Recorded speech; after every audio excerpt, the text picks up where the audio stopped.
Hey guys, back here with another video. In today's video, we'll show you how we install a gktech angle kit on this 2004 Nissan 350Z, guys. In the previous video, we show you how we do our plastic welding on the bumper.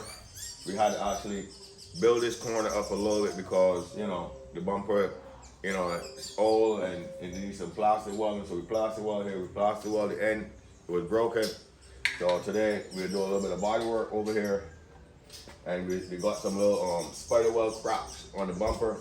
So we just prepare that, show you how we prepare that to get ready for paint. And we have some cracks over here, so we'll show you how we prepare that. Stay tuned, guys. Don't forget to like, share, and subscribe.